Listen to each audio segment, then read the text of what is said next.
Well, greetings again from the Mount Hood Ski Cabin. This is video number 2. It's going to be about 11 minutes, maybe a little less.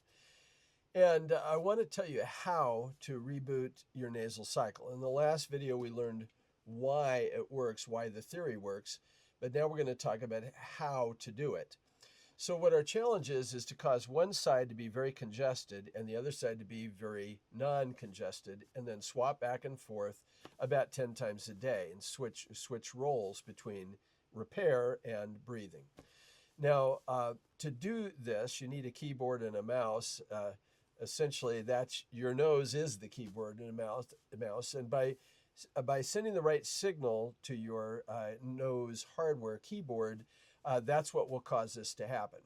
Now, the trick to doing this is actually just to keep one side open. So if you can just open one side up, it's kind of like a rubber band. You keep on open and open and open. Finally, it'll just suddenly switch over to the other side automatically by itself. So let's talk about how to open up one side only. And so there's 5 ways to do this that I've discovered. One is by breathing normally through one side. The second is by sneezing or faking a sneeze. The third is by breathing forcefully through one side. The fourth is holding your breath. And the fifth is doing what we call the crutch maneuver, where you put your fist under an armpit like you're on a crutch, and that will close down and start the repair cycle on that side. So let's talk about the 2 most important ones, which is the sneeze and the breathing normally. So let's just talk about breathing normally. Like right now, I'm talking. When I'm talking, I'm not breathing through my nose. When I'm not breathing through my nose, I'm not breathing through one side. And that is a signal to get congested. So if you're in the sales business or customer support business and you're talking all the time, chances are you got allergies. You know, if you shifted jobs and moved to a new area, it may not be because of the pollen in that area. It's maybe you're talking too much in the old job you didn't. Or so let's just break this down. So what I want to do is I want to just breathe through one nostril. One way of doing that is to just test and see if you're already breathing through one nostril. So actually, this is a little bit more open. I'm congested because I've been already just talking for a couple of minutes already causes a problem. So what I'm going to do is I'm going to try to just breathe through one side and see if I can make it a little less congested. So if I just breathe through one side like that, just ever so gently, that will cause this one side to get more decongested. Those tissues will actually shrink, and you become a little bit less congested. Now, that you should be doing that all the time. And if you are, it's kind of like riding a bike.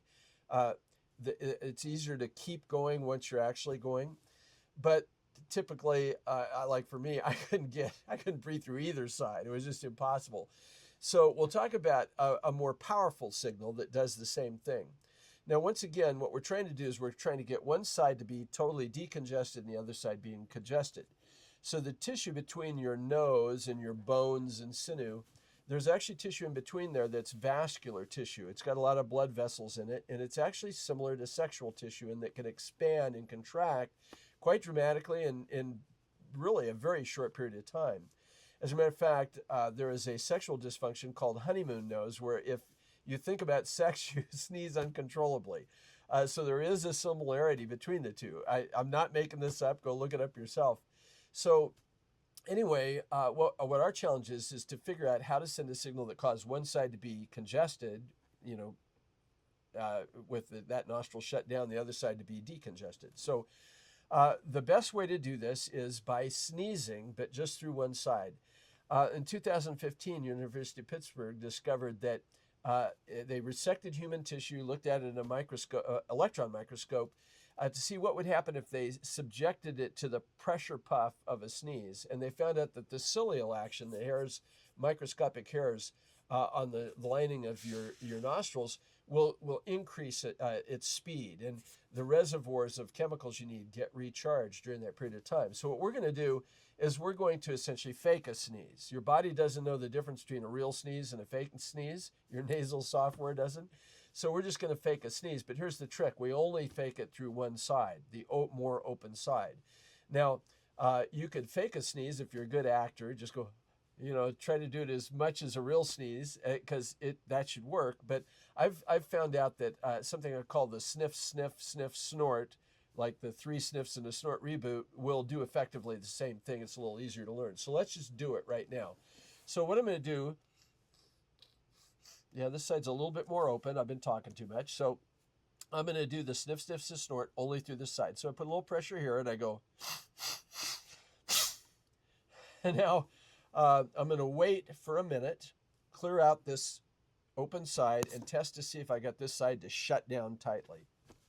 Now, the theatrics are important because you really need to sniff, sniff. That shakes up the things in your lungs like complex biomolecules, ketones. There's a lot more than just carbon dioxide that enters the airstream.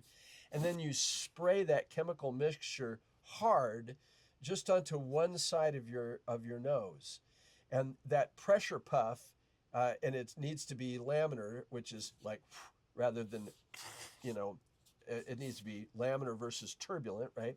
That sudden pressure puff is the signal that causes those the tissues, those vascular tissues to shrink and open this side up and cause your cilia to clear out that side. So let's just clear this side out now. So here I go.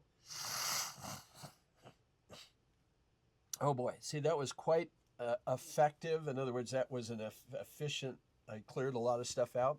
Now let's just see what that sounds like. Now you can tell I'm less congested than I was just a minute ago. Hear that? Now, this side, it is shut down hard. I did it. I got this. I got it going, right? Now, these tissues have swollen up and shut that nostril down.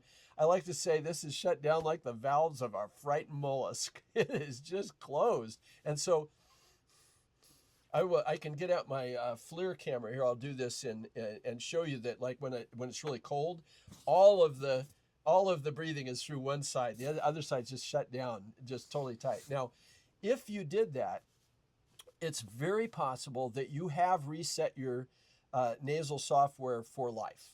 I mean, like, it's just going to go back and forth about 10 times a day. In about 2.5 hours, all of a sudden at once, you'll kind of feel like you got to sneeze, and boom, it'll shift over to the other side really fast. Now, that's your opportunity to clear out the new side. So like when something just opens up that's been completely congested for 2.5 hours, that's when it's really easy to sniff stuff down, get that side totally clear.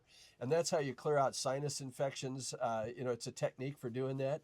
And it's just, if you get this thing going back and forth, just by simply faking the sneeze to get it started, kind of like when you got the car stuck in the snow, you don't just floor it, right? That's like when you blow your nose all the time. That's stupid. That's like taking the keyboard of your computer and smashing it against the wall until all the keys come out, just when you want to just hit Command O to open the file, right?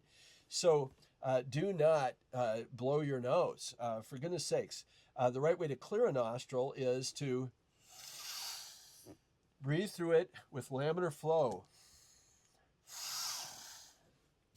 and swallow that down. Never blow your nose, because that will keep this side configured correct, like an airplane wing for flying at high speeds for breathing, and that'll keep this side totally shut down. So once again, if you did that, you've possibly reset your nasal cycle. Now, here's what you can expect, is that when you do that, you're repairing yourself faster than you are damaging yourself. So that cycle repair is actually deeper and more profound than the damage caused by pollen being slammed into those tissues. Literally, it's at the speed of a Category 5 hurricane.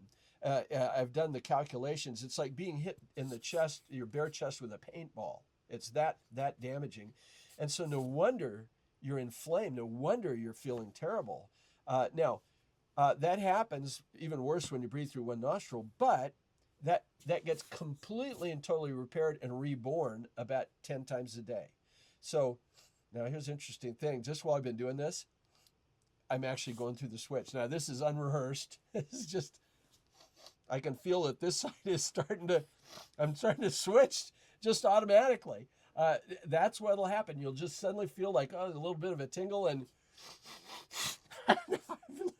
I'm doing it to the other side. I'm telling you, when I discovered this, I went from literally dying of allergies to being like, I wish I discovered this in my youth, you know?